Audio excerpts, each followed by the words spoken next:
స్టవ్తో పని లేకుండా కరకరలాడుతూ కురుకురేలా ఉండే వడియాలు ఎలా పెట్టుకోవాలో చూసేద్దామా. చాలా సింపుల్. ముందుగా ఒక 250 గ్రాములు మందపాటి అటుకులు తీసుకొని ఒక 2-3 సార్లు మంచిగా కడుక్కొని ఒక పెద్ద గ్లాసు వాటర్ని ఇలా వీడియోలో చూపిస్తున్నట్టు మంచిగా చల్లుకొని ఒక గంట సేపు అయితే పక్కన పెట్టుకోండి.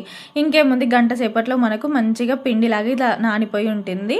ఇంక ఇప్పుడు దీన్ని అయితే కొద్దిగా వాటర్ వేసుకుంటూ అంతా పిండి ముద్దలాగా కలుపుకొని పిండి ముద్దలాగా అయ్యాక దీంట్లోనే 1 టీ స్పూను ఉప్పు అలాగే కొద్దిగా వాము ఇలా నలిపి మళ్ళీ ఒకసారి అంతా మంచిగా కలిసేలాగా కలుపుకొని ఇలా మనం మురుకులు చేసే పావునైతే తీసుకొని దీంట్లో కొద్దిగా మనం కలిపెట్టుకున్న పిండి ముద్దనన్ని మొత్తాన్ని దీంట్లో పెట్టేసుకొని ఇంకా ఎండలోకి ఒక ఇలా మందపాటి కవర్ వేసేసి దానిపైన ఇలా మనకు కావాల్సిన షేప్లో అయితే పెట్టుకోవచ్చు. ఇలా పెట్టేసి ఇంకా వీటిని అయితే ఒక 2 రోజులు ఎండలో అయితే మంచిగా ఎండబెట్టుకున్న తర్వాత ఇలా ఎండిపోయి ఉంటాయి. ఇంకా వీటిని అన్నిటిని తీసి ఒక డబ్బాలో పెట్టుకుంటే మనకు 1 year వరకు నిలువ ఉంటుంది. ఇలా ఎప్పటికప్పుడు కొద్దిగా ఆయిల్ వేసుకొని ఒక్క నిమిషంలో అటు ఇటు కలుపుతుంటే ఎంతో టేస్టీగా డిఫరెంట్గా అచ్చం కురుకురేలానే ఉన్నాయి కదండి. ఇంకేముంది, వీటిపైన కొద్దిగా ఉప్పు కారం వేసుకొని తింటే అసలు ఎంత క్రంచీగా ఉన్నాయో.